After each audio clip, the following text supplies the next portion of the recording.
when it comes to our lovely IHP community and our 5D collective. We enjoy educational podcasts from real men, real women, real days, the genuine intellectuals. And so in honor of Parents' Day, at least in some places, we're going to share 3 men who are actual good fathers instead of the pseudo-intellectuals who pretend to be good fathers because they actually perpetuate that which is the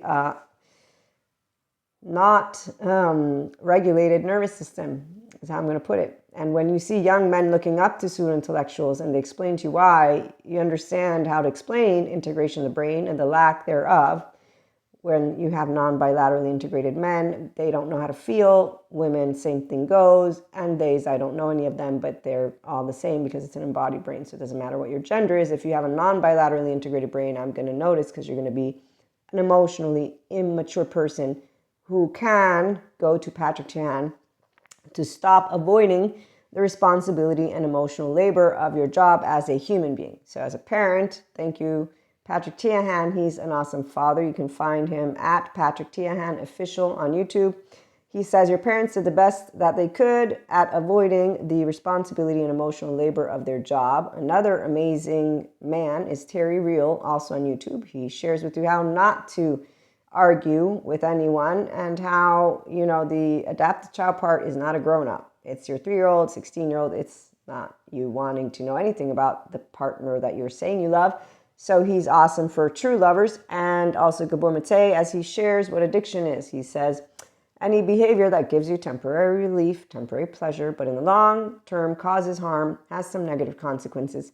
And you can't give it up despite those negative consequences. And he says the real question is not why the addiction, but why the pain.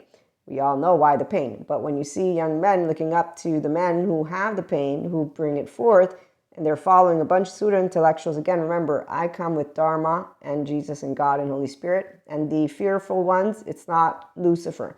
It's called karma, their childhood trauma on a wheelhouse, and they're choosing to not take emotional, mental responsibility and do the thing called let me stop projecting and living out my trauma into the world in my relationships and saying that I want to, see children be safe or whatnot. So again, we'll talk more in the extended. In the meantime, let's be ourselves mindfully with integrity. That's virtue. And let's have functional child-adult conversations. Come on over, mystics, spiritual, mindfully living, loving people who do know what parents are. Imperfect and flawed like we are, but at least we know how not to throw our emotions around, and we know how to use an integrated brain and to try and set an example for everyone who will choose love and not fear. Tune on in.